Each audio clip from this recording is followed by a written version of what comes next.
So good afternoon, everyone, and let's start today's lecture. And last Friday, I'm not able to deliver the lecture lively, so I upload a video on the Blackboard. I hope you already watch it. And in the beginning of today's lecture, so I will just spend like 10 minutes and to quickly go over what I recorded for the last lecture. And so in the last lecture, basically we finished to talk about the kinematics of the motion of the fluid particle. Okay, just let's have a quick look over what we get so far. Okay, we have four modes of particle motion. Okay, for the translational acceleration, we know that the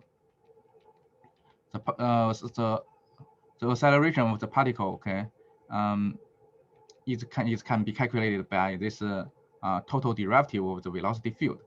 Okay, so this is we know that from the particle translational acceleration, and for the rotational motion of the fluid particle, okay, what we know that we can calculate the rate of the angle change, okay, due to the rotation and omega, okay, which is given by this 1/2, and you do a curl, this lambda operator do a vector product to the velocity field. We call this curl operator. Okay, so this omega, which is the rate of angle change due to the rotation. Okay, and can be equal to 1/2 of the curl of the velocity field. Right, this is for the rotational motion. And to remove this 1/2, we can even define a new definition called the vorticity, right? That's zeta. So zeta will be 2 times omega. Okay, so zeta is just the curve of the velocity field. Zeta and omega, actually, they have the same physical meaning. Okay, they all show you that what's the rate of change of this angular angle due to the rotation. Okay, just the difference between them is just that there is a constant 2 times omega, you get the zeta. And so this is for the rotation. And for the deformation, we have two kinds of deformation. And the first kind is angular deformation. Okay, and for xy domain, the angular deformation is calculated by this term, partial v partial x plus partial u partial y. And on the yz and zx domain, we will give you these two terms, partial w partial y partial v partial z, partial w partial x partial u partial z. Okay. And why we need this is because that we later on when we try to derive when we go to the momentum equation, right? You will know that the stress term, right? Especially the shear stress term, actually is can be calculated, related to the degree of the angular deformation. Okay. The last one is linear deformation. Okay. The x direction, on the x direction, the rate of the linear deformation is given by partial partial x. This one. On the y direction is given by partial v partial y, and on the z direction given by partial w partial z. Okay, this is a linear deformation. And if this term equal to 0, that means that there is no linear deformation. Your particle will not be contracted or stretched. Okay. From these three terms, actually, we can also define a new parameter, which is called the volume dilation. Okay, that is the rate of volume dilation. Actually, is equal to partial u partial x plus partial v partial y plus partial w partial z. And if you write it in this vector form, it's just the divergence of the velocity field. Divergence means that you're using this nabla vector, do a scalar product with the velocity field. Okay, and we also know that, okay, if this term equal to 0, right, that means that the volume is not changed, right? Because that means that this is dilation rate, right? If it's 0, means that no volume change, and this will agree with what we get from the mass conservation equation, because that if you have incompressible flow, the incompressible flow means that the rho equal to constant. Okay, and from the mass conservation equation, you will know that the mass conservation equation for the incompressible flow is just this divergence of velocity equal to 0. And now you see that why this is the case is because that for incompressible flow, rho is constant. When when you have rho equal to constant because of mass conservation, right? You know that the volume will not be changed, right? Because rho times dV give you dm, right?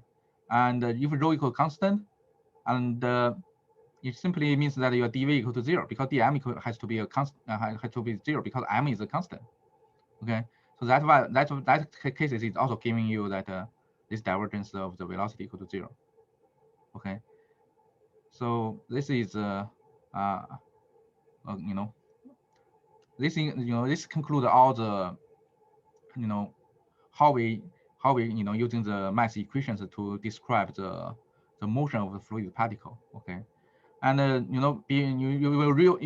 will see that, okay, for this all four types of fluid motion, the translational motion, the rotational motion, the two kind of deformation. Okay, we all we are all able to represent, okay, these terms as a function of velocity field. Okay, translational motion, the acceleration equal to the total derivative of velocity field. Rotational is calculated by that omega or zeta is also can be calculated from the velocity field.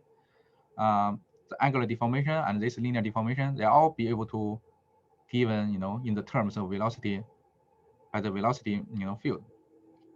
So after we have all this description for the fluid for the kinematics of fluid particles, now we go to the kinetics. What is kinetics? Is the Newton's second law, right? And from the Newton's second law, we know that the overall mass, right, the overall force, the net force working on this particle will be just equal to change of the the momentum of this, the rate of the change of the momentum of this particle. Okay, and so we can write that df equal to dm times a is the acceleration. And remember, this is a is the acceleration of this fluid particle, so we need to write this acceleration of the particle as the total derivative because we are using a velocity field rather than use the velocity of this specific particle. Okay. And so after we have this term, Newton's second law, and because the right-hand side we already solve it. Okay. So we are focusing on the left-hand side with the force term. The right-hand side is coming from the kinematics, right? That for things we were just talking about earlier. And for the force term, okay. So we're using this picture as an example to showing that how to calculate the force working on, acting on a fluid particle. So we just consider in this picture we just consider the x direction force, okay. And so when we consider force, we usually consider the surface force and the body force.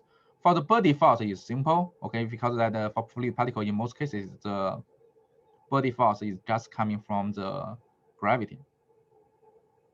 Okay, and then the more difficult one is the surface force. Okay, and the surface force is including two different groups, right? The force coming from the normal stress and the force coming from the shear stress. So if we're using this picture as an example, it has the 6 phase, okay? And if we can only consider x direction force, okay, so this left surface and the right surface, so the x direction force working on it will be the x direction normal stress force, okay? And let's assume that if we know this sigma xx as the center of this particle, and using the Taylor series, we can get the sigma xi at the left surface and the right surface, right?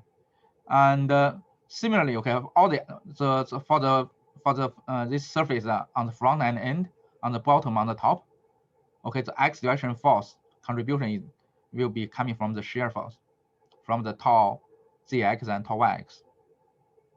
Okay, and if we know that the value of this tau yx and tau zx at the middle of this fluid particle, okay, we can also using the Taylor series to get that the shear stress force on all these four surfaces. Okay, from the bottom one we get this one, and from the top one we get this one, front one from the front surface we get this one, from the inner surface we get this one. Okay, and so now we calculated all the surface force on these 6 surfaces, right? And assume that if this particle is very small, right?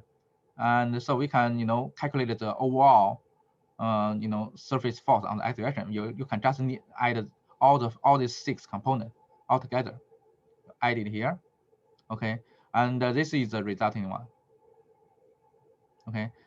And remember that the body force is basically given by rho times g is the gravity acceleration on the x direction component, and times the volume. Volume will be given by dx dy dz. Okay, and you add the body force and the surface force on the x direction together. So this will be the overall net force on the x direction. It's simply that this is surface force plus an additional gravity force. Okay. And similarly, okay, you can derive the what's the net force on the y and z direction. Okay, on the y direction you have this one, and on the z direction you have this one. After you get all this net force acting on this fluid particle on these 3 directions, you just substitute this dF value back to this Newton's second law, so that you can get that the momentum equation for the 3 component directions x, y, z. Just substitute into it, and what is the result? And this is the result here. This is the momentum equation on the x direction, momentum equation on the y direction, and the momentum equation on the z direction. The left side is force, and the right side is rho times a acceleration.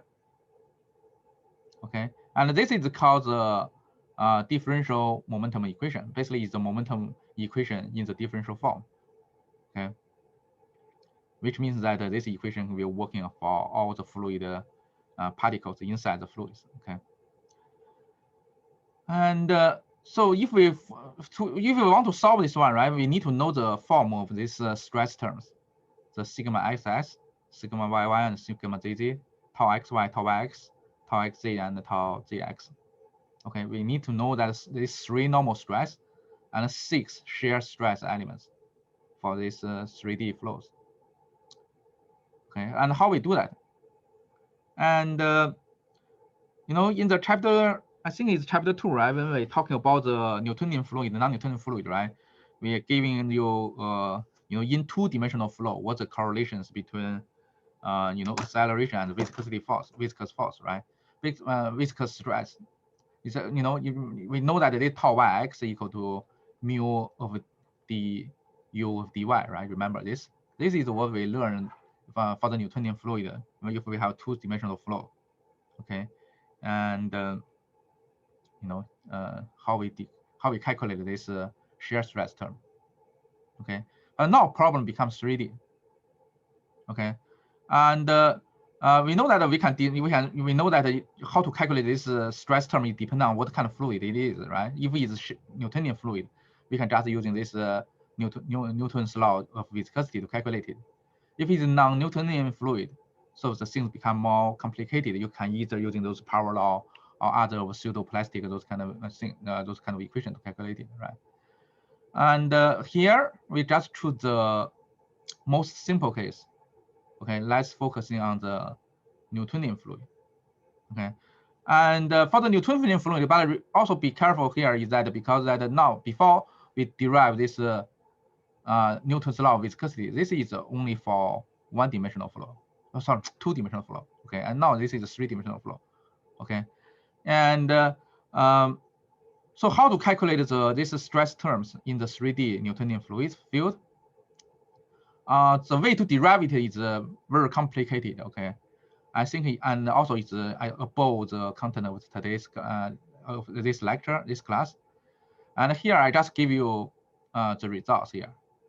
Okay, and for that 6 shear stress is given, can be calculated, can be related. Okay, from by these terms. What this one? This is angular deformation on the xy. This is angular deformation rate on the xy plane, right? So this is angular deformation on the zy plane, and this is angular deformation rate on the xz plane. So if you look at this things, this is just exactly what we have here, these 3 terms. Okay, and so you're seeing that for the Newtonian fluid, the shear stress can be calculated from the angular deformation rate, and then correlated with the viscosity constant. viscosity parameter. Okay, this is for the shear stress. And also that you can see that for this shear stress, actually you have the symmetry. And tau xy equal to tau yx. And you can see that symmetry from the definition here, because that this part of v, part of x, part of u, part of y. The order it doesn't matter, right? You put this part of u, part of y on the top, on the first, and part of v, part of x on the second. It will give you the same result because it's plus sign here. Okay, because v and y here, u and x here is a symmetry. Okay, and this is from the equation you can see that they are symmetry. And you may ask me that how to approve this symmetry. You can think about that because that we know that shear stress is more likely to, this is angular deformation, right? And shear stress is more likely to do this angular deformation. Okay, and so when you have when you have these things and you want to make after the angular deformation, it will become over this way. Okay, and so this angular deformation you apply on this direction and you apply on this direction, they have to give you the same effect because they are all going to angular put the overall angular deformation with this kind of angle. Okay, that's why they are the symmetry. Okay, and you can also prove that they are symmetry from the rotational way actually, because that we know that the shear stress is like this is the shear stress, this is the shear stress, this is tau x, this is tau xy. This shear stress is more likely to to rotate the, if you apply it here, you will like to rotate this angle, this particle, right? This tau yx is like to rotate on this counterclockwise, and this sorry, this is tau x, okay, and this is tau xy. This tau x is like to rotate this particle in the clockwise, and this tau xy is like to rotate the particle in counterclockwise. But if we consider cases that you only have these two forces and the fluid had to be balanced due to the because that this because that we only consider the angular deformation, there is no rotation. Okay, so the torque of these two has to be equal. So that's why their magnitude has to be the same. Okay, because this is try to rotate the clockwise, this is try to counterclockwise. This is some way that you can prove that there has to be symmetry.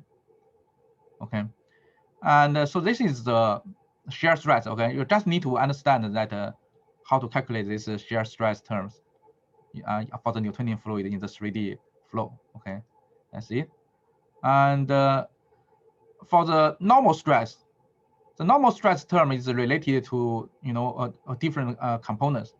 We know that the pressure is a pressure term is a kind of normal stress because pressure is a surface force and working on the normal direction to the surface. Okay, so pressure term will contribute to the normal stress. And also we know that this number of velocity vector, this is the rate of dilation, right? So this is related to the linear deformation. So we know that if there you have the linear deformation, and this surface, this normal stress is more like to, to make this fluid particle has linear deformation, right? Because the force is working directly normal to the surface. Okay, and you also have this second viscosity term, and this term is actually given by some constitution law. Okay, and because without this term, if you just define the sigma by the first two terms, okay, and you want to achieve the some conservation of the isotropic flow, the entropy. Okay, so just forget that's this is very it's a lot of theory, okay, behind fluid mechanics. Okay, a large chapter into how to calculate this shear stress and normal stress for this Newtonian 3D Newtonian fluid. But in our textbook and in this class, you just assume that this is known. Okay, and if you want to know more about this, and you can try to search it yourself on on the internet how we get this equation. But anyway, okay, after we know the Newtonian fluid, we get all this correlation, then you can just substitute this 6 stress shear stress and 3 normal stress term back to this differential form of a momentum equation. You just substitute all these stress terms into it, the net stress terms into it, and the result equation will be given here. Okay, and this is du dt. This is the rho times a, right? This is m rho times the. So this is from the right hand side, okay? So this is from the right hand side of that equation, and this is from the left hand side, the force term. Okay, so this is the acceleration, the change of the momentum, and this is the net force on the xyz direction. Okay, I did it, and you will see that this equation is very complicated.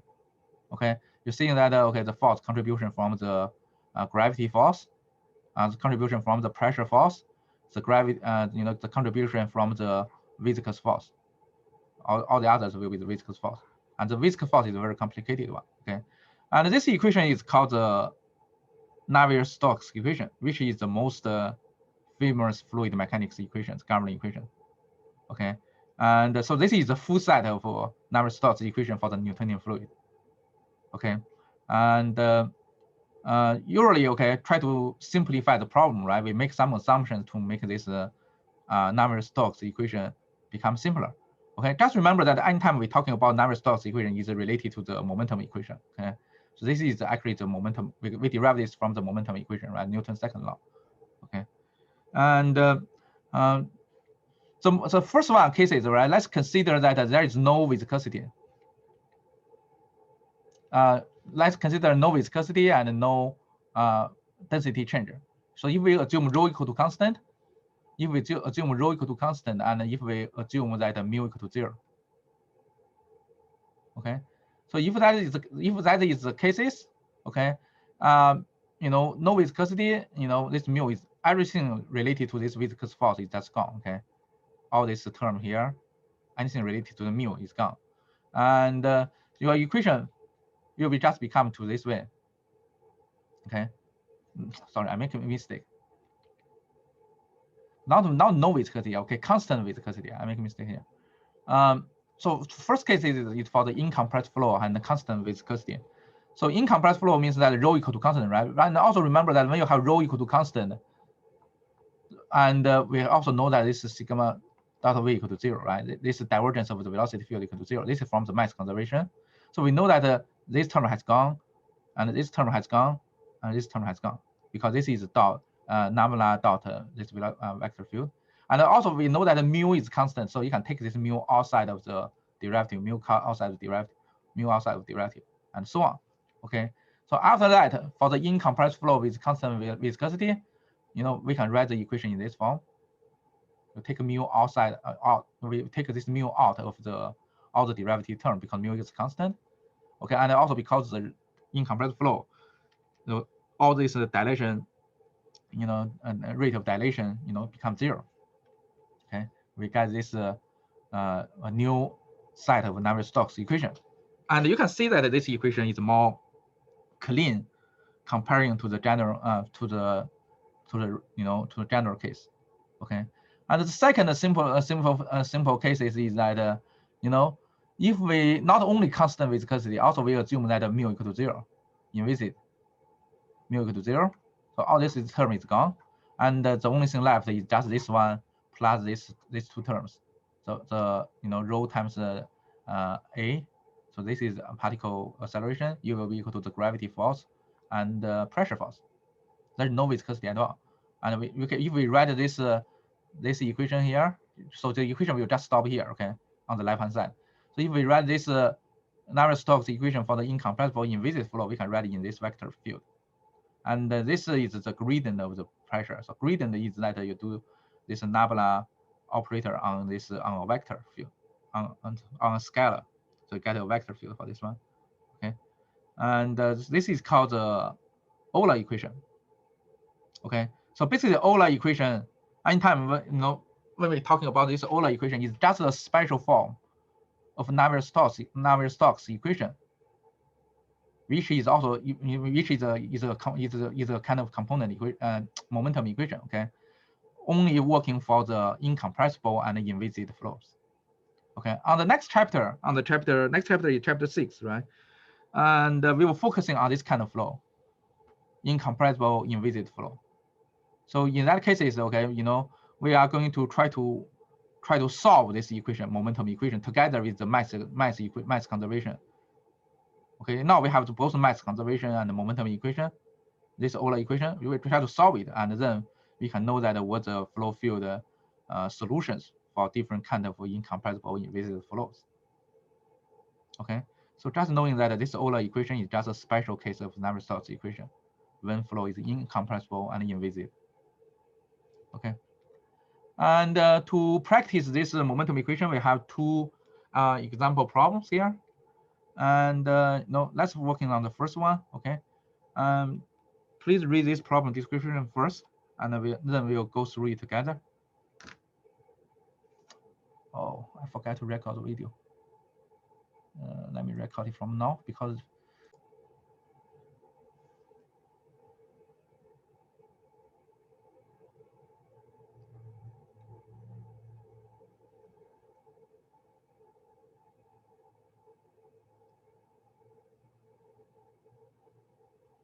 Okay, so for this problem, right, we have a liquid flows, flowing on an inclined plane.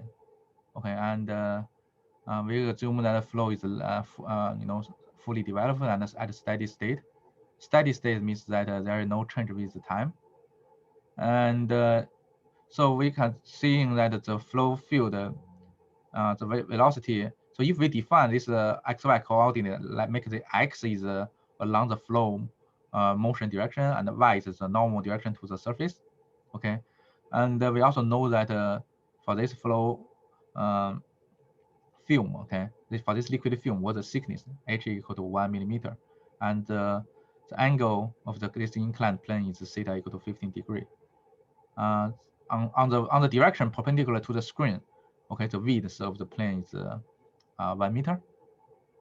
Okay, and so the question is that in these cases, is that possible that we can evaluate what the overall volume flow rate for it? Okay, and to calculate the volume flow rate, because we know this thickness already, right? We know this cross-sectional area. If you're using this thickness times this b, okay. So if we want to calculate volume flow rate, you need to know that what is the velocity distribution on this curve. In this case, the u is a function of y, right? It's saying that this u value is changed with the different y coordinates, right? So if we can solve this u as a function of y, then we just simply integrate this u on all this y from 0 to this h for the y. Then we can get and then times this width on the vertical direction. Then we can calculate what the volume flow rate will be. Okay, because the volume flow rate q dot is given by integration of the v times dA, right? V is the velocity, right? It's normal to this surface direction, normal to this interest direction. So how we solve that? And to solve this kind of problem, because we need to find the detailed velocity field inside the fluid, right? So which means that we have to use the differential form.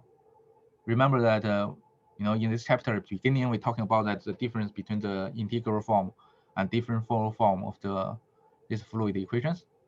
And if you want to see what happened inside the fluid, you have to go to differential form. Okay, and so let's write the differential form of the mass conservation, because the flow is incompressible, right? So this is just dot, this is divergence of v equal to 0. Okay, so this is for incompressible flow. What the mass conservation will be, and this three equation is for the incompressible steady state incompressible flow. Okay, what is the Navier-Stokes equation looks like? Okay, and the flow is not invisible. Okay, the flow is viscous. Because why? Because that we're seeing that you have 0 velocity at the wall, and and then on the top your velocity is gradient, it becomes 0. So which means that if you have no viscosity, you won't have the 0 velocity at the wall. Okay, because that you won't have any friction between the wall and the fluid. Okay, so from this profile we know that it's with the viscous effect has to be considered. So this is the Navier-Stokes equation we just mentioned a little a moment ago, right? If it's incompressible, and if this mu is constant, what the Navier-Stokes equation looks like, the momentum equation for the 3-dimensional. Okay, x, y, z direction. All right, so now we have this full set equation, energy equation, mass conservation and 3 momentum equation. But then we try to solve the problem so that we can, from this 4 equations, try to solve what this velocity field UVW will be. After we know the UVW as a function xyz, then we can calculate what the volume flow rate the problem is asking for. Okay, and to do that, let's try to make some assumptions so that we make this equation become simpler. First assumption is steady state flow, right? So this is already steady flow equations because that those transient term, partial t time term is already gone. Okay, and the second equation is the second assumption is incompressible flow, rho equal to constant. So it's already showing here. So this is the incompressible mass conservation. So this is incompressible Navier-Stokes. Okay, and so the next one, okay, because although it's 3D flow, okay, x, y, z, but on the z direction is the direction perpendicular to the screen. Okay, we assume that there is no flow variation on the z direction from this problem description. Okay, because there is no significant change on the z direction. So the third assumption is that there is no variation on the z direction. So any term, the z direction velocity will go to 0. There is no z direction velocity, and all partial z term equal to 0. So this term is gone. All these things related to w is gone, and all the things related to partial z term is gone. And this term is also should gone. So this is also should gone. Okay, the partial p partial z term is gone. And the assumption number 4 is we assume is a fully developed flow, steady state flow, and fully developed means that on this x direction. So if you draw at this location, you draw a new velocity profile. So it will be the same. It will have the same profile like this one. Okay, so which means that on the x direction, this u is not changed for a given y. So in another word, okay, u is only a function of y, not a function of x. Okay, u is not a function of u of x, y. No. Okay, there is not function of x. This u velocity is only a function of y. Okay, so in another word, okay, so nothing change on the x direction. On the horizontal on this x direction because it's fully developed. Okay, the things will not change on the x. So all the partial x term is gone. Okay, so for this number 4, okay, this partial x term is gone, partial x term is gone, and partial x term is gone. Okay, all this is gone. And then the last one, okay, let's first take a look of the mass conservation. So if you look at the mass conservation, right, from this assumption 3 and 4, we know that this term is the only thing left. Partial v, partial y equal to 0. Okay, so what does it mean? This means that telling us that on the y direction, right, partial v, partial y equal to 0, right, which is telling us that on the y direction there is no changes on the v. Okay, v is not a function of y. Okay, on the y direction is v is not changing. Okay, and then we also know that at y equal to 0, which is the wall, right? We know that v equal to 0 at y equal to 0. And also that if y is not equal to 0, because that v is not a function of y, okay, v is not a function of y. So we will know that from there is that because partial v, partial y equal to 0, and v at 0, y equal to 0 at 0. So no matter what y value will be, this v will always be 0. Okay, and so this one will give us this assumption 5. Okay, this number 5 here, and let me write it here. Okay, v equal to 0. Okay, so after you put this assumption 5, v equal to 0, this term is gone because v equal to 0, v equal to 0, this term is gone, and this term is also gone here. Okay, so with all these 5 assumptions here we have, so what's the equation you left? The mass conservation is automatically gone, okay, because all the term is 0, 0 equal to 0. So this term is gone, and so the only thing left, okay, you only thing left is the momentum equation on the x direction and the momentum equation on the y direction. Okay. And rho g. So this is the x direction momentum equation. What is left? And this is the y direction momentum equation. What do you have? Okay. And so if you look at these two equations, how many unknown you have? You do not know u, you do not know the p, right? Do not know the velocity, you do not know the pressure, and you have two equations, two unknown. You should be able to solve it if you have the proper boundary conditions. Okay. So let's starting from solving the u field first. U field can be just solved from this x direction momentum equation. Okay. And because that u is not a function of x, right? From that assumption fall. Okay, so you can write the partial u square, partial square u, partial y square as a d square u dy square.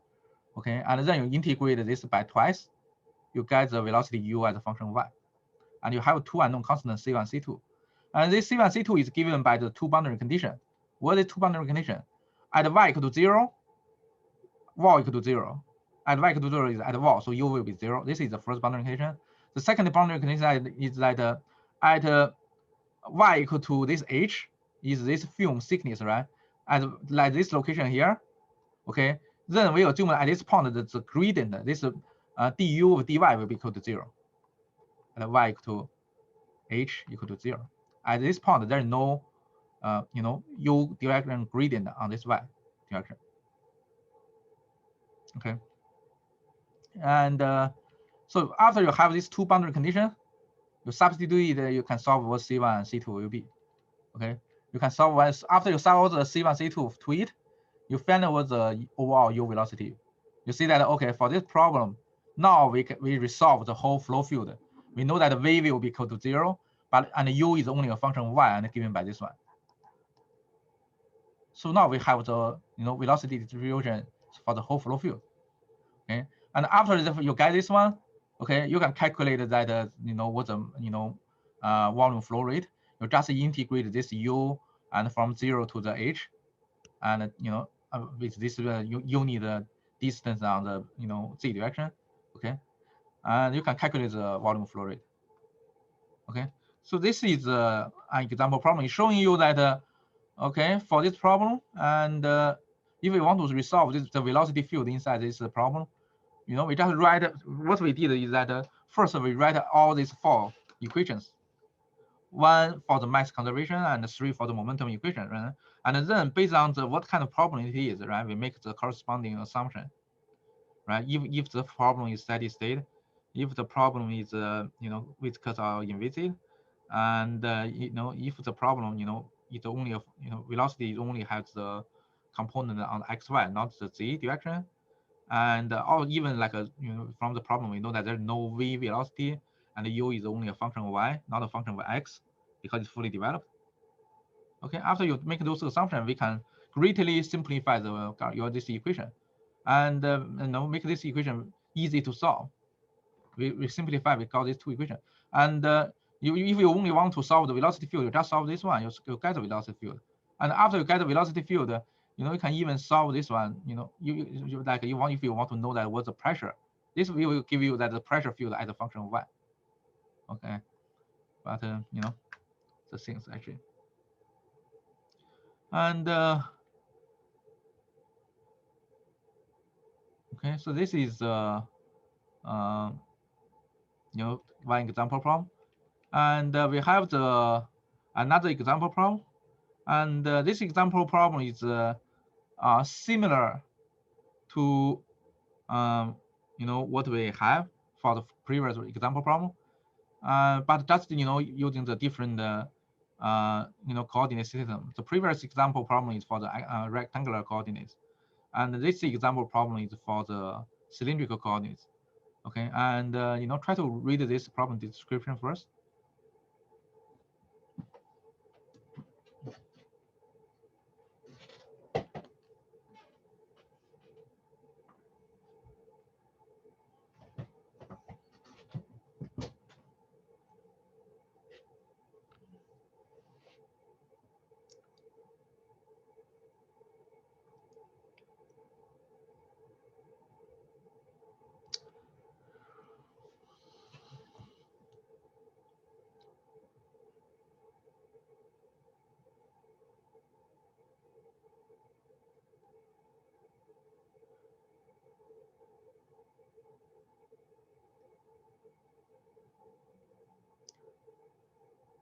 Okay, so for this problem, right? So it's like a flow moving between the two annular cylinder, okay? And the inner cylinder is stationary, and the outer cylinder is moving with a constant angular velocity omega. Okay, so the problem is asking that, you know, what's the flow inside between this and, you know, what's their velocity distribution. After you know the velocity distribution, you can calculate that, you know, this, you know, what is asking, like if you assume that this is not annular flow, it's a rectangular flow, a straight flow. Okay, so you know, what's the for the velocity profile, you know, what's the difference between it? Okay. So, but the question, but indeed for this problem, you try to find the velocity field for the flow inside this annular. And so again, okay, this is cylindrical coordinates, similar to previous example problem. So the first thing you need to do is that you write out what the mass conservation and the momentum equations for this cylindrical 3D-dimensional cylindrical coordinates. Okay, and this is mass conservation for this 3D cylindrical coordinates, and so this is the 3 momentum equation on this 3-dimensional cylindrical coordinates on the r, theta, and z direction. Okay, and again, okay, the equation looks very complicated, and we need to simplify it. And based on the assumption we can make. The first assumption is a steady flow. Okay, steady state flow. So all this is transient term is gone. Transient term is gone. Transient term is gone. And the second assumption is that rho equals constant, and so that you know, you can, you know, or that you can, when you write this momentum equation, you can just using the steady state, you know, incompressible form, Navier-Stokes equation. The third example is that there is no z direction variation. Okay, under this, because flow is only on this theta direction. Okay, and also, you know, changing with the r direction. On the z direction, we won't see any difference. So anything related to the z, okay, v of z will become 0. Okay, this, you know, this v of z equal to 0, and also anything related to partial z will also go to 0. So, you know, everything right, this 3 here is gone. Equal to 0, it's gone. Okay, and also that on the theta direction, okay, because on the theta direction we have this circumferential symmetry flow. So on the theta direction, actually, what happens on theta equal to 0 and what happens on theta equal to 1 is the same thing. Because why? Because that this omega is moving with a constant velocity. This omega is constant value, not, you know, change with time. So, you know, so the flow field on this location, flow field on this location, flow field on here, flow field on any different theta location, it will give you the same profile. Okay, so anything related to partial theta equal to 0. Okay, anything related to the partial theta equal to 0. So for this assumption number 4, okay, this partial theta term is gone. Partial theta term, partial theta term, partial theta term, partial theta term is gone. Also partial theta here. Okay, and again, okay, let's you look back to go back to see the mass equation. Okay, and after you make this assumption 3 and 4, this is the only thing left. Okay, and what is telling you? So from this one, it's telling you that they are. So from the mass conservation, it will show you that you know, this r times VR has to be a constant, because this is the only thing left for the mass conservation. Okay, and also you need to know that when r equal to when the r equal to this small r1 or r equal to this large r2, so this v, we know that this v of r equal to 0, right? In other words, this vr equal to 0 at r equal to r1 or r equal to r2, right? And also we know that you know, this r times vr equal to constant, right? So at this r equal to r1 or r equal to r2, actually this r times vr equal to 0. So that means telling us that no matter what r value will be, because it will be equal to the same constant equal to 0, right? So this vr is always equal to 0. So from the mass conservation, we are knowing that the only way the mass conservation can be can be satisfied is that this VR has to be 0. It's telling us that this VR is going to 0. So there is no r direction velocity on this radial direction. There is no velocity on this radial direction. And also we know that there is no direction velocity on the z direction, right? Because we see that there's no variation on z. So the only velocity will be on the theta direction. You only have the v theta. The only thing left is v theta. Okay, so after you know that, okay, because VR equal to 0, right? So this term is gone because this is VR. So this term is gone because this is VR. VR is gone. So and also this anything related to VR. So there's typo. This is VR. This VR is gone. This term is gone. This. Let me see.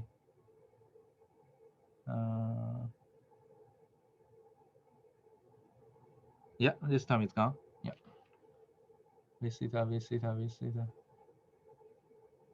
Yeah. And so what is left? Okay, so this is the assumption 5. Okay, this is the assumption 5. So now you have 1, 2, 3, 4, and 5. You have 1, 2, 3, 4, and 5. 5 is telling you VR equal to 0. And the only thing left, you have the this give you the on the r direction momentum. R direction momentum is telling you to give you this equation, and the theta direction momentum will give you this equation. Okay, 2 unknowns. V theta is not known, p is not known. Okay, so you can solve that this 2 unknown from these 2 equations. And we are interested on the velocity field, right? Because v theta is the only thing left. So you just solve this one. You try to get v theta. Again, okay, this is because v theta is only a function of r. Okay, and it's not a function z and theta because that no variation on the z and theta. Okay, and you can change this part r to the d dr, and you solve this one, integrated on the r. Again, okay, you get the 2 constant here. You get v theta will be equal to this one, and this constant c1 c2 unknown given by the boundary condition, right? Because this is v theta of r, right? So we know that at r equal to r1 and r equal to r2, this v theta equal to 0 because that is at that wall, right?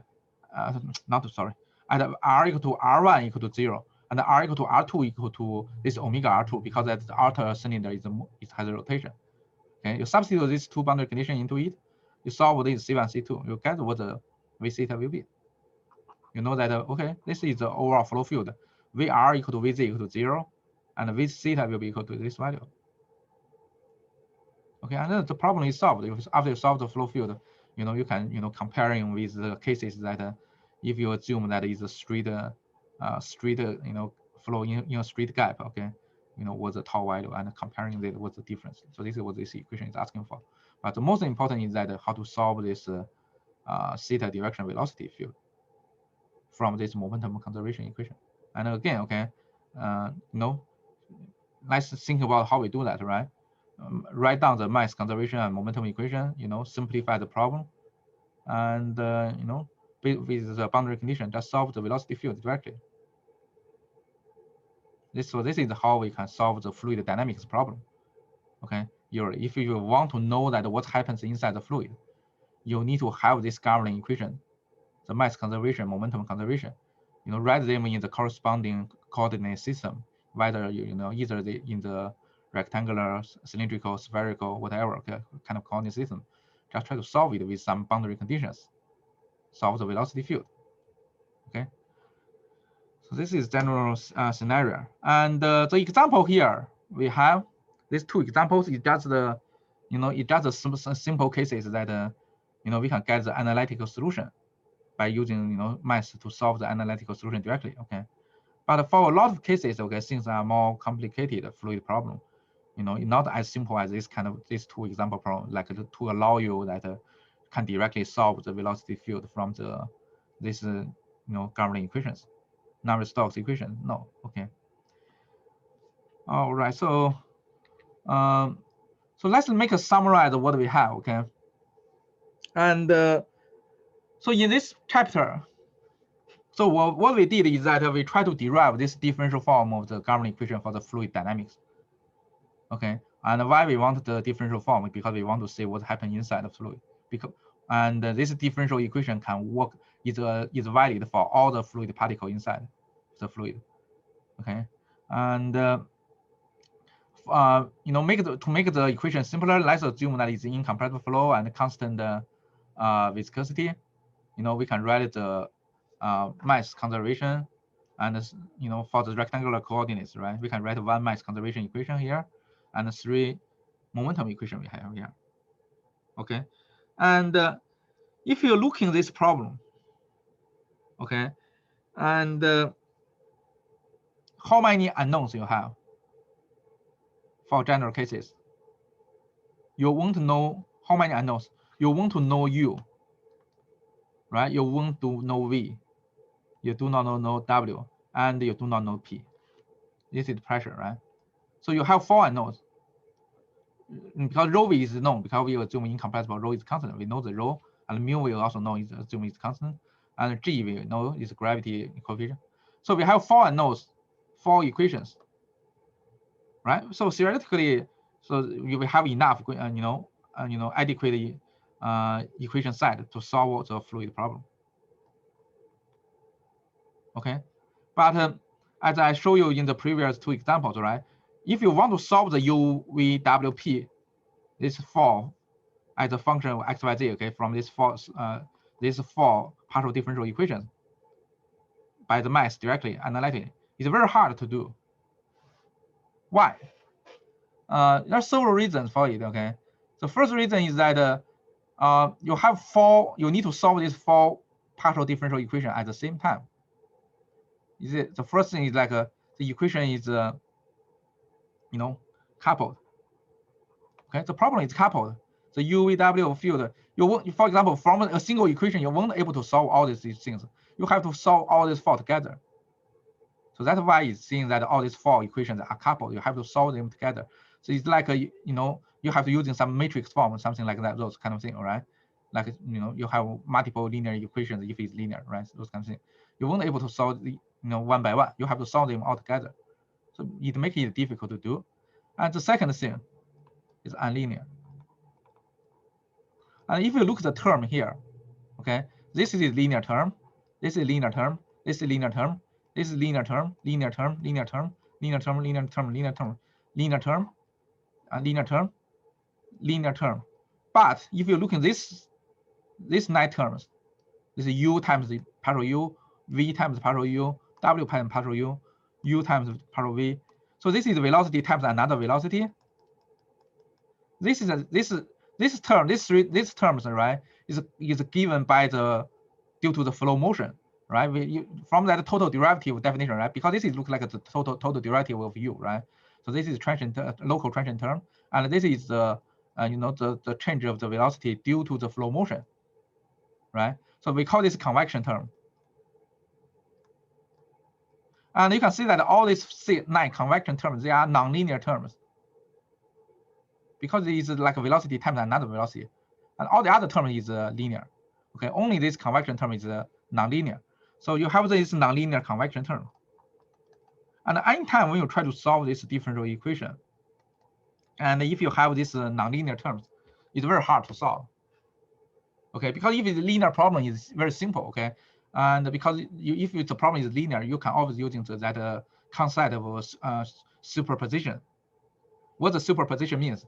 Superposition means that so if you have a flow, okay, for example, if you have a flow, you between a channel, okay, and you have the flow, and we have a cylinder inside here. This is cylinder, and we have 2 plates.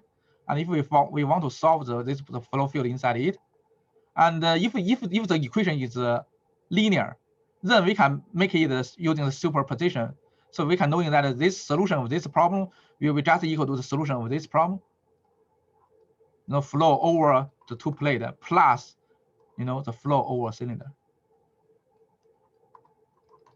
If the equation is linear, so then we can use this superposition. Because we can always, you know, do the linear combination to rewrite this equation into two kind of equation, one working for this case and one for working for this case, and when you add them together, they will get a solution for this. Okay, but because the problem is nonlinear, because this convection term, you won't able to do this superposition. You won't able to solve this problem by just solve these two simple problems and add them together. No, you won't able to do that because the problem is not linear. Okay, so this is also why it's very difficult to do. And so with all this difficulty, okay, that's why is that nowadays in the engineering, right? And usually when we try to solve these equations, we weren't able to solve it fully analytically. We have to use the computer to solve it numerically. And that is the big area of those so-called computational fluid mechanics, right? Computational fluid mechanics, okay? You're using computer and try to solve this nonlinear differential equations, set of nonlinear equations, and using some discrete method, right? And to represent this differential term in the difference term, So this is called differential, okay? And in this CFD, you solve the difference. It's not the same thing. This is differential equation. And on CFD, you solve the difference equation. Difference equation is just the discretized form of this equation, okay? And I think in our department, we have a class for this, numerical method for the engineering problem. I forgot which class number it is actually. And if you took that class, I think you will get more details on how to using this computer to solve this kind of problem. Okay. But in this class, okay, we are focusing on the analytical mode. Okay. As we explained earlier, right? Although that in the most cases it's very hard to solve this equation, but with some simple problem, like if you can make some assumption, like then to greatly simplify this kind of equation, it's still possible to obtain some analytical solution. Okay, and in the future chapters, we will focusing on this kind of problem for some kind of problem. We have 3 chapters to try to solve this kind of equation. We have 1 chapter to do that incompressible inviscid flow. Okay, incompressible means rho equal to constant and mu equal to 0. Incompressible, rho equal to constant and mu equal to 0. Okay, incompressible and inviscid flow. That is chapter 6. Okay, we also have 2 chapters for the viscous flow. Okay, when mu is not constant. Okay, and one is called the internal. One is called the internal viscous flow. That is chapter 7. Sorry, chapter 8. And one is called the external viscous flow. It's chapter 9. Okay, so we have these 3 chapters. We are focusing on that, for some very simple geometry, how we solve the analytical solution of this set of governing equations. Okay, and here we finish this chapter 5, and this will including all the contents for the next midterm. Okay, which will be next Friday. We will cover all the contents for the chapter 4 and chapter 5. Chapter 4 is basically the integral form of the equations, and the chapter 5 is the differential form of the equations. Okay, and do you guys have any questions so far for today's lecture? For this chapter 5 contents, any question?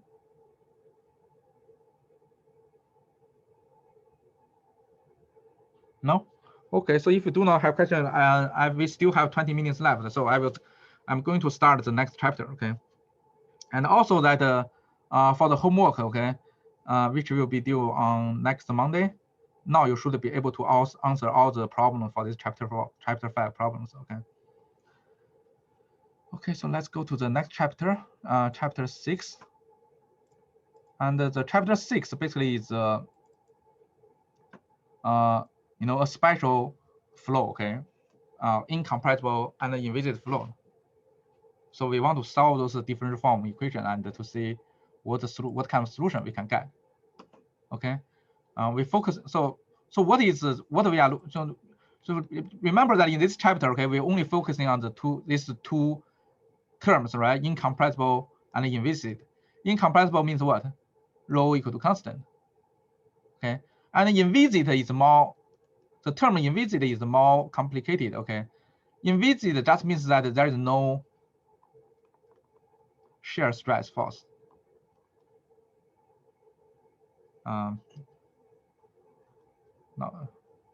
Not shear stress, no viscous shear stress.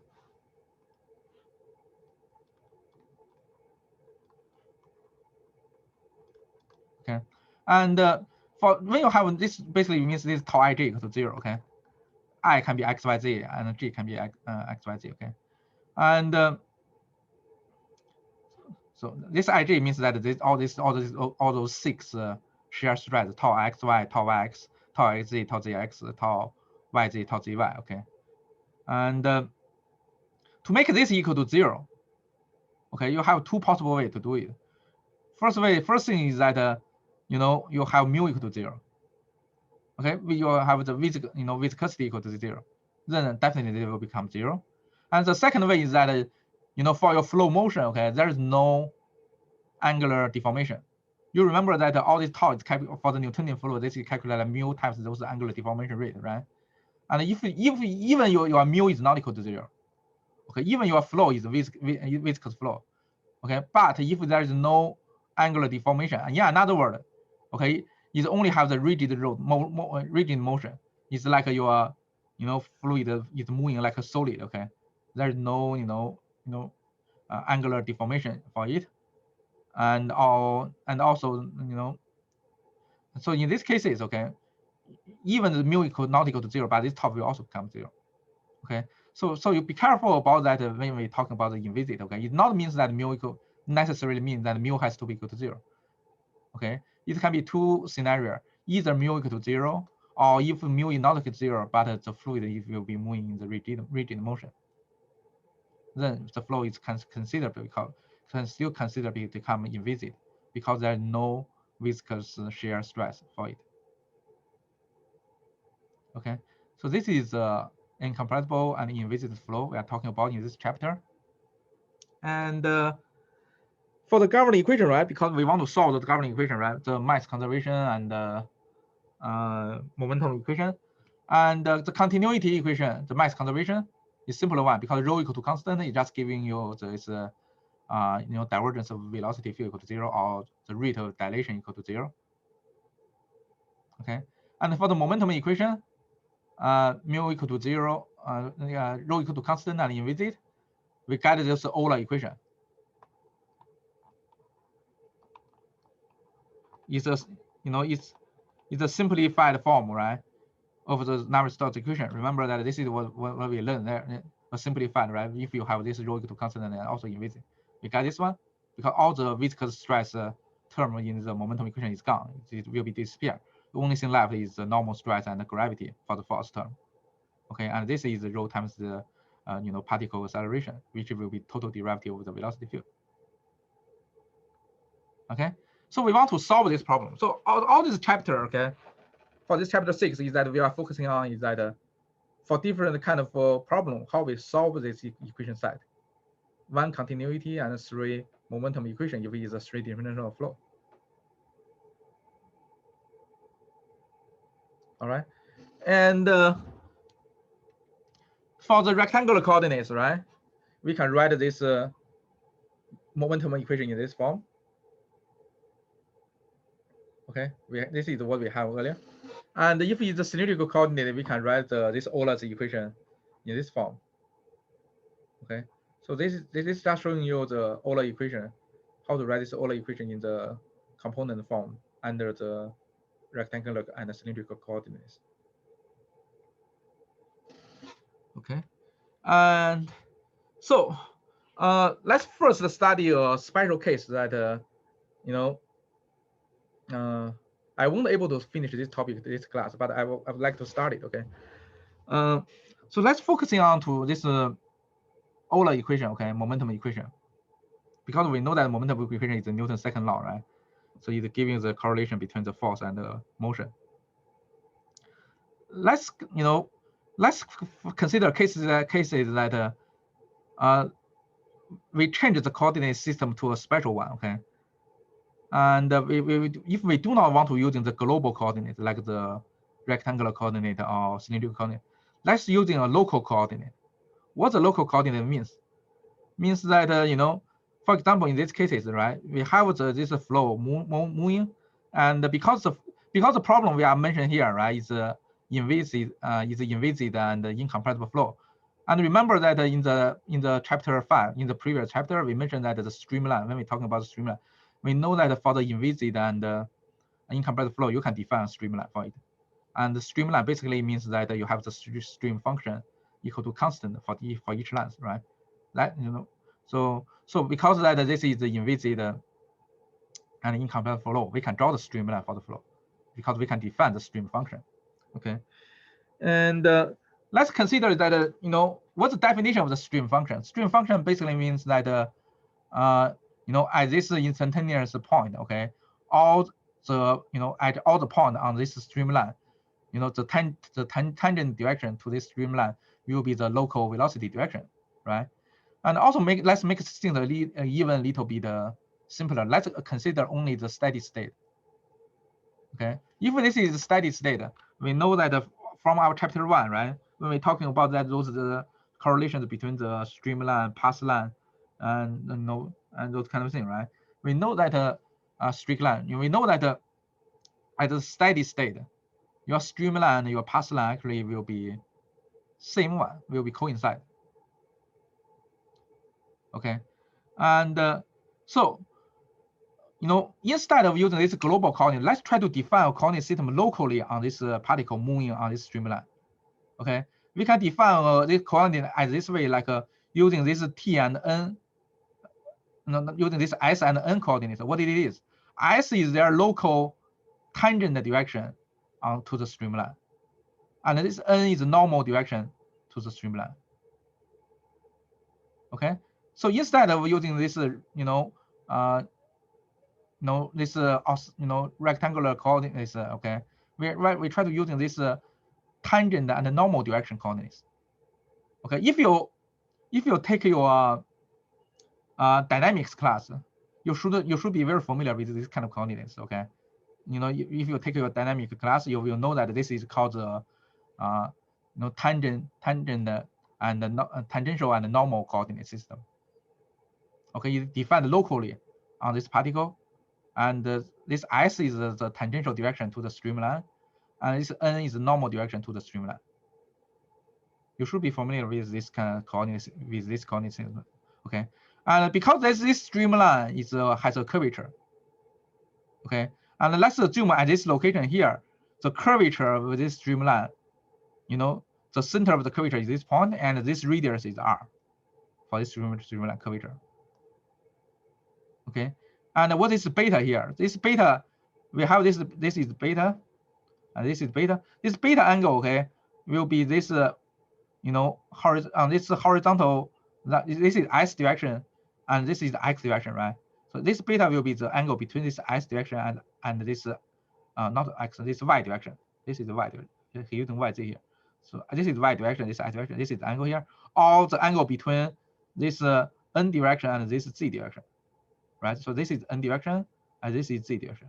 This is beta. Okay. And so like after we define this normal and tangential and normal coordinates, okay, so let's consider the momentum equation. So first, let's consider the momentum equation on the, you know, on the s direction, on the tangential direction. Okay, so this is the force working on this particle. Okay, so if we consider this as a 2D flow, okay, and so assume that there's no change on the x direction. X will be the perpendicular to this screen. Okay, and so on the s direction, we will have two forces here. Because that remember that in this chapter we are only focusing on the incompressible inviscid flow, right? Inviscid means that there is no viscous shear stress. So the only surface force is the pressure. There is no tau value because it's inviscid. Okay, we only consider inviscid flow. Okay, so on the s direction, on this surface and this surface, you will have the, you know, normal stress, okay, due to the pressure. Okay, on the s direction, and if we assume that we know the pressure at the middle, so we can using the Taylor series to calculate the pressure at here and here, and, you know, the distance from here is the delta this ds over 2, The distance from here to here is ds over 2. So you know that the pressure on this surface will be P minus d partial P partial S times ds over d2 times this area. What's the area of this surface will be dx times dn. This is dn here. dn is this length, and dx is the length to the perpendicular to this screen. dx is this x direction, okay, perpendicular to the screen. And similarly, on this surface, you have it will be P plus partial P partial X ds over 2. This is from the Taylor series, so that you know the P here, how to get the P here, okay?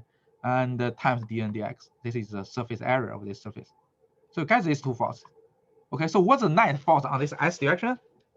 Will be just equal to this one minus this one, right? And then, so this will be the overall net force on this S direction. Okay, and also you need to include the gravity force. So this is the body surface force, right? You want to also need to include the gravity force. So what is gravity force? Gravity force is that you have know the gravity force is in the if we know the gravity is in the negative z direction, right? So you just do that there, in this direction. Then you just do a component to see that projection to this s direction, what this will be. So you know that this will be theta angle here, so that you know what the value will be sin theta, this one, okay? And and because that after you do the projection, you go to this direction, so you have to minus sign. So you have this minus rho g sin theta ds dn times dx. Why you have this ds dn times dx? Because that we know that the gravity force is related to the volume, to the mass, right? Because rho times this volume will, and then times this g will give you the gravity force, right? So this is the volume of that fluid particle, ds times dn times dx. Okay, so this is what's the overall force on the s direction, and so on the right hand side is rho times a, right? Times m times a, right? Rho times the dv. This is dv again, okay? So this is dv volume, okay? Rho times dv give dm, and then times this acceleration will give you the overall force. This is Newton's second law, okay? And so let's take a look at this one, okay? After you write this one, you can make it simpler, because that this ds dn dx you can cancel on the both sides. All right, and this p and this p is cancelled, so the only thing left will be this one, minus partial p partial s minus rho g sin beta equal to rho times es. Okay, and this sin beta, okay, this sin beta is because now we are talking about the s direction, right? We know that this sin beta is the angle between this s direction and this y direction.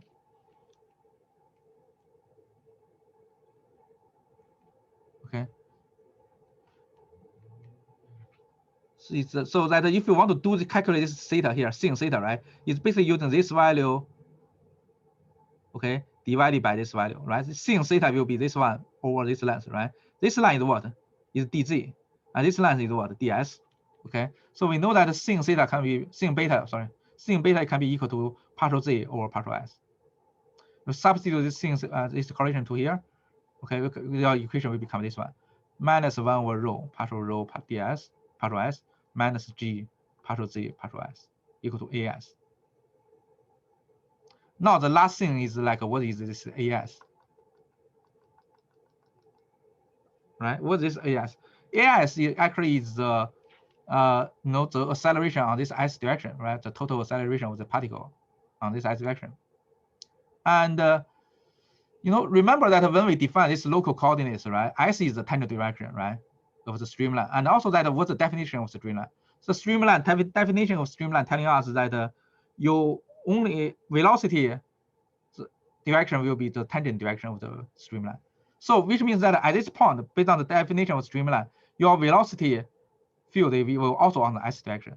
There's no velocity field on the n direction, right? Because that's why we define the streamline, right? Streamline at any point of the streamline, their tangential direction will be just equal to the velocity direction. So velocity is only on the s direction. There's no velocity on the n direction. This is This is tangential normal coordinates, most important thing. Okay, you only have velocity on the s direction. You won't have velocity on the direction if you define this on the streamline. Okay, let's assume that the velocity is v. Okay, so this AS is basically how this v, because v is only on the s direction, right? How this v is changing with s, and then we can write this AS as a total material derivative, because this v is a velocity field, not the Lagrangian velocity of the particle. Okay, so if you want to calculate the acceleration for this particle at this s location, at this s direction, you have to write it in the total derivative of this v. Okay, this v is only on the s direction, and the right total derivative for AS, we will write it as partial v partial t plus v partial v partial s. Okay, so you substitute this one into here, and you get what? You get this equation. So this is how you write the Euler equation in the streamwise direction. Okay, remember this is ds, right? This s means that it's a tangential direction on the streamline. Okay, so this is another special form equation we derived. So if you want to calculate the streamwise direction component of the momentum equation, this will be. Okay, and to make it simplify, that if we assume that it's steady state, which means that this v velocity, local velocity, is not a function of time, so this is gone. So this is the only thing left. 1 over rho partial p partial rho, which is I think there is a typo from the textbook again. This is partial s. Okay, 1 over rho partial p partial s will be equal to minus g partial z partial s minus partial v partial s. So what's the left hand side? The left hand side is that how the pressure is changed along the streamline, right? And the right hand side is giving you the two components here. So what will determine the pressure change on the streamline, along the streamline? Let's take a look at these two terms. The first term is minus g partial z partial s. So what's this one? So if we assume the second term is 0, we only have this one, minus rho partial p partial s equal to this one. Okay, and then you make this rho here, and if you integrate on the z, actually you get this p equal to rho g of z, because it's partial s, right? And you integrate on it. So what's this one? This is hydrostatic pressure, right? So actually, the first term is a contribution from the hydrostatic effects, which means that this is the term coming from the velocity gravity field from the gravity force. And if even the flow has no motion, it's static, no flow motion, you still have the pressure change due to this term. So this is the hydrostatic effects due to it. Okay, showing us that your pressure actually will be increased when you change the acceleration. You change the elevation. Okay, and now this is the first term, and what's the contribution of the second term? So if let's make this is gone. So you will have this minus rho partial p partial s equal to minus v partial s. So this term you have v here, right? So this is the second term is the contribution from the motion, from the dynamics, from the motion of the fluid particle. And from here you can see that okay, so if partial v partial s is smaller than 0, that means the partial p partial s will become larger than 0. So which means that velocity, when you reduce the velocity of the fluid motion along the streamline, your pressure will be increased. And in another word, so if you decrease the pressure, your velocity will increase. Okay, so this is the contribution from the motion of the fluid. It's telling you that the decrease of the velocity will increase the with an increase of pressure. This is obvious. Okay, you have the flow here, you have P1 here, you have P2 here, and if this P1 is much larger than P2, we know that the flow will move faster, right? If this P1 is not very larger than the P2, then we know that the flow will not moving that fast, right? So this is the second one, give you the correlation between the pressure and the velocity field. Okay, and this is called hydrostatic pressure. And this part is called the dynamic pressure. So we will talk about this later in the next chapter and the next lecture. Okay. And so I will stop here. And on the Friday, I will continue to talk about it, continue this content here. And also, I will also give you more details, about the next midterm exam, what's the format, and if I'm able to, I will also give you some practice exam problems, to prepare for the next midterm. Okay. Do you guys have any questions so far? No. Okay. So if no question, I will just stop here, and I'll see you guys on Friday. Okay. And bye, everyone.